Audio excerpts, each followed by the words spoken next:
Greetings and salutations, listener! And welcome to another edition of the Coco and Daltz podcast. We're real people doing real reviews. I'm not Coco. And I'm not Daltz. And Coco is giving me the fart smelly face. Why is that, Coco? I think listener just turned off after your intro. No, I think we gathered more listeners. I think somebody clicked on it and was like, who's this interesting fella? And what is he talking about today? What is he talking about today? Oh, that's what I'm supposed to say to you. Oh, okay. What are we talking about today, Coco? Today we are talking about the brand new Netflix original documentary, Why Did You Kill Me?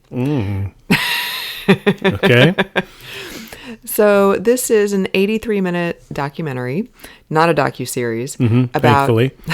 about Crystal Theobald. She was a 24-year-old mother of two who was murdered in basically a drive-by in Riverside, California in, I believe, 2006.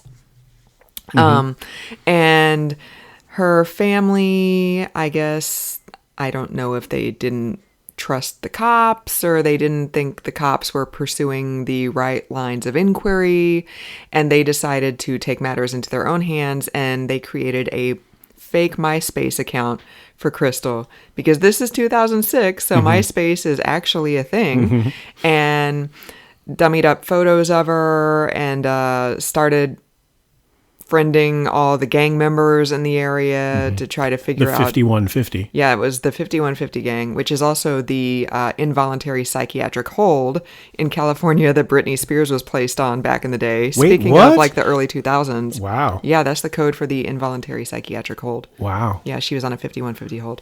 Wow. Anyways, so they started chatting with a lot of gang members on MySpace, and they found somebody who seemed to be driving the car, and one thing leads to another, and there is resolution at the end of this documentary, which Daltz is extremely happy about. Yes, actually. Very happy about that.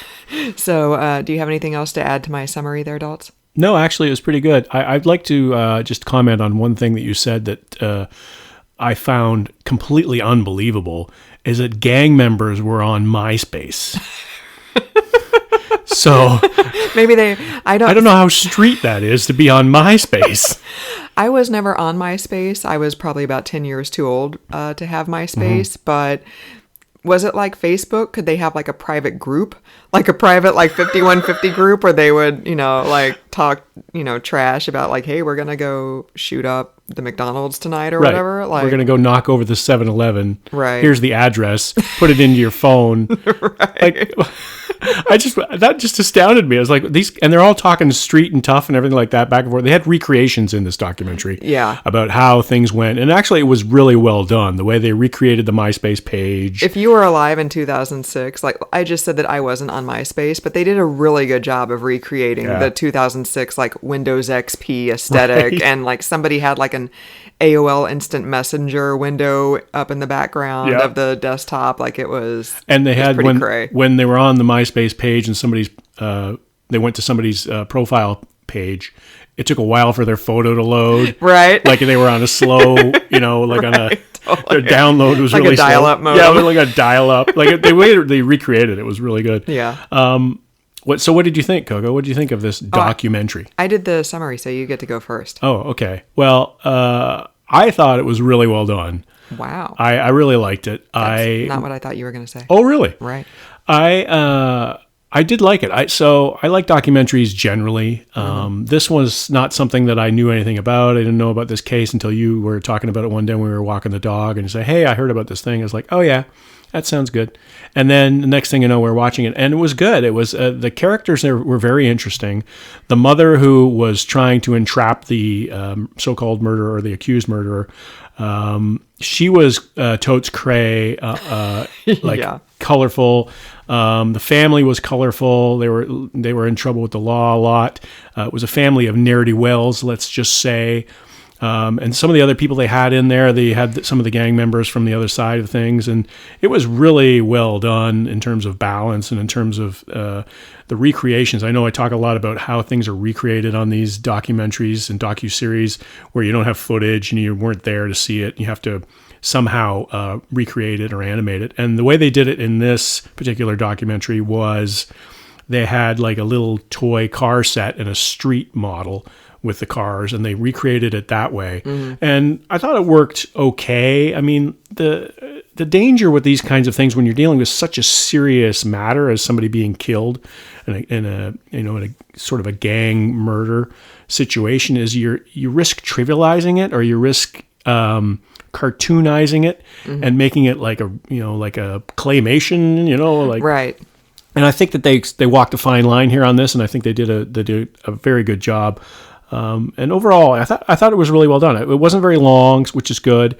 And there was, as Coco mentioned, there was resolution there, which I'm always a big fan of. I don't want any more unsolved mysteries, because it drives me crazy. It's like, well, did they look here? How about that? And where? Oh, why not?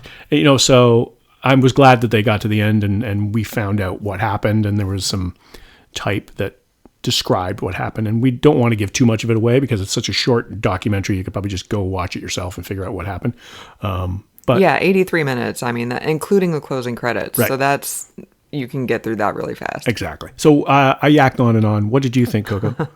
Yeah, I liked it too. I don't think I liked it as much as you did. Oh, like the toy cars, I'm kind of torn on. Like, on the one hand, it's better than, like, we've seen some documentaries where they've done like animation and stuff, and I think it was better than the animation, but I'm like, yeah, I don't know. I mean, could you not have used real cars, or maybe not done it at all? But then at the same time, you had to know where the positioning of the car was. So I was kind of torn on that.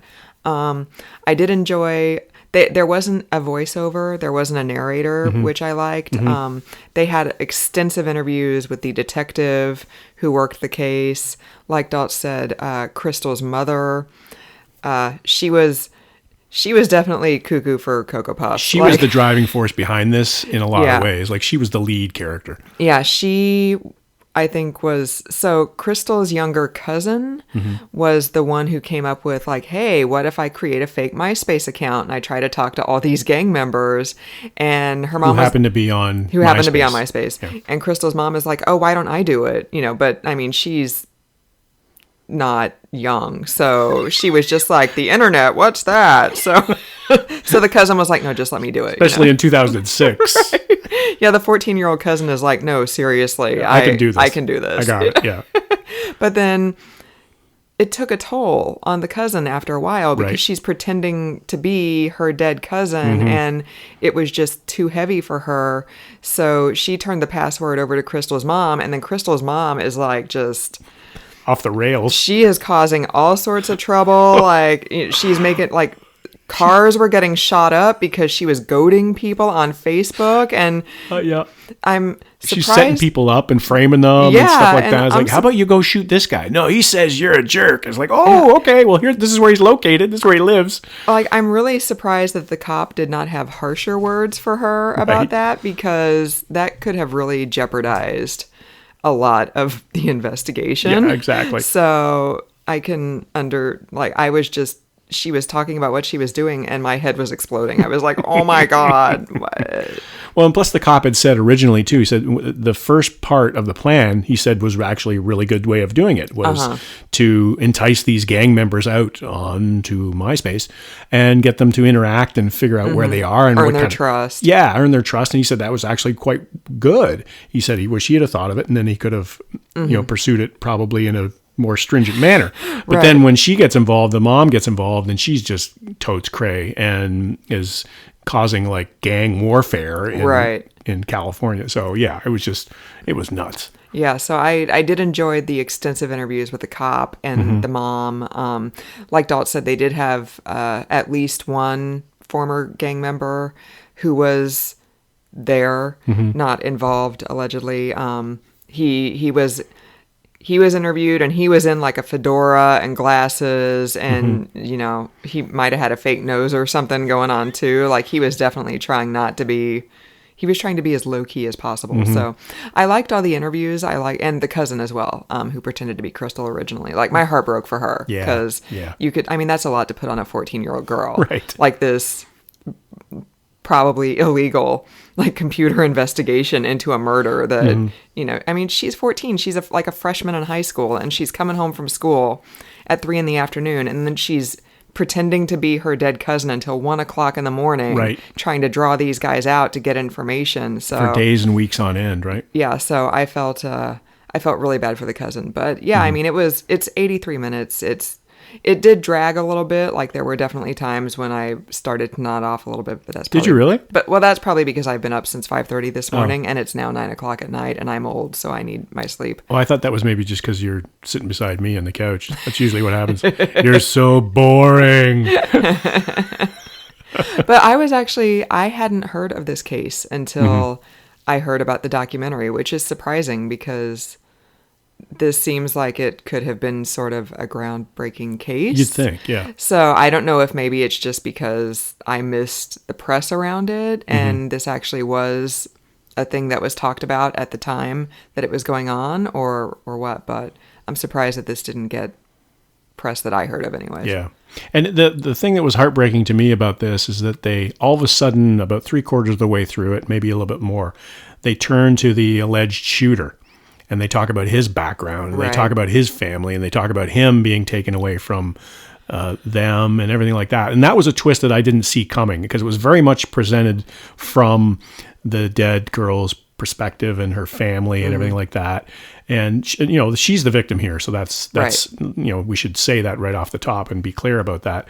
But I thought that it was interesting that they presented that other side to here's how this kid got down this wrong path, and Right. his parenting experience was not like his mom was not great. Apparently, it's the same with this dead girl. Her parents weren't really all that great either. Right. So it just was heartbreaking on both sides of it. It's like both of these kids didn't really stand a chance. And yeah, the interview with his sister was also heartbreaking because she was describing we didn't have any food, so I was picking stuff up off the floor and eating it because I was so hungry. Like, that's so horrible to hear. And also, And the kid was in charge. The kid Yeah. who was actually charged with the murder, he was in charge of this family, and he was in Right. charge of raising these, his siblings, and he was too young to even know better. Yeah. And so he's the one going out trying to get food for them and trying to help them survive, and it's just so heartbreaking. And the murder also was just it's so horrible because it was just a lot of mistaken assumptions on both sides. Like, the car that the guy was in who did the shooting, they thought that somebody else, like, they were looking for gang members, and then the car that the murder victim's brother was in, he wasn't a gang member, but he thought that these were people like in the neighborhood to rob people or something, and they were looking for trouble, and He just wanted to get out of there. he just wanted to get out of there. And so then he speeds by them and he almost hits their car, and now they're thinking he's a gang member, so now they're chasing each other. And then unfortunately the murder victim pulls up at the wrong place at the wrong time, and somebody jumps out and starts shooting, and thinking that was the gang members that they had been looking for earlier, right, and had come in sort of rescue the first mistaken car. right. So yeah, it was just a tragedy all around. Yeah, it was really sad, and I guess again, we don't like to be entertained by tragedy, Right. obviously, but I thought that the way this documentary was presented was really well done, and that's why that was one of the reasons I think that I like it more than you did, is that it was surprising to me. And usually you're going with this one, okay, here's a horrible murder and we're going to investigate it, and then we get to the end and it sort of progresses the way you think it does. But this reminded me of some of the other documentaries that we've watched where there were some surprises along the way. And that's, to me, like, truth is always more interesting than fiction. And I think that is why I like this more, is because there were a lot of interesting twists and turns here, and the humanity was the most compelling thing about this entire documentary. Yeah, I watched a movie this afternoon that was actually about prostitution, and Where are you going with this? And the madam like wrote a book and was being interviewed, and somebody said, "You've presented like quite the like case of human suffering in this book." And I'm like, yeah, that's this documentary as well. This is a case across the board. Every single person, this is a case of human suffering. Yeah, tragedy in a lot of ways. Yeah. But I'm also glad that it's not a docu-series. Me too. Yeah, I think 83 minutes was pretty much perfect. Yeah, I think this was fine. I think I didn't think the same as you thought. It was a little padded. I thought it was I thought the pacing was pretty good. But I don't think it could have been longer. No. I don't think we needed any more than we got. No, we don't need The Irishman about MySpace. So tell us, Coco, out of 26 letters, what do you give this? I'd give it like a B. Oh, yeah? Yeah. Oh, it's a B, maybe a B minus, but I'd give it a B. That's more than I thought you were going to give it. You were thinking I was going to go for like a C minus or something, right? Yeah. I would give it probably a 7.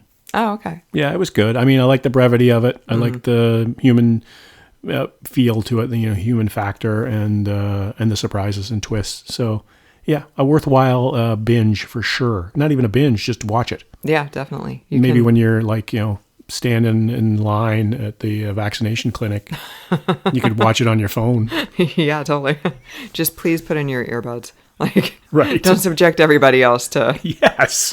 why did you kill me? Oh, man. Or anything else you happen to be watching. Yeah, no We don't kidding. want to watch that. We don't want to hear your personal conversations. No, I don't want to be on the treadmill when the gym reopens, listening to the guy next to me having a conversation on his phone that he should not be having on the treadmill. So, listener, just when you thought all we did was movie reviews, we also do etiquette. So instead of Miss Manners, who are we? Oh, man. I don't even know where to go with that. We're going to come up with a flashy name for... Mr. and Mrs. Don't Do That. No, see, that's not very catchy. No, that's not. We'll come up with a catchier name for next time, and we'll let you know, listener. If you have any suggestions, listener, Let us know. let us know. If you have any etiquette questions, let us know as well. I'd really love to see Coco and Daltz answering etiquette questions. That'd be great. That's actually the premium version of this podcast. Right. You've got to donate to our Patreon for Value added. right for access to our etiquette answers. Why does my brother always pick his nose? Well, I'll tell you. Anyway. You can only control your response. You can't control somebody else's actions. Oh, and that's good philosophy for life in general, actually. That's one of my takeaways from many years of therapy. All right, so for another edition of the podcast, thanks for joining us, listener. I'm not Coco. And I'm not Daltz.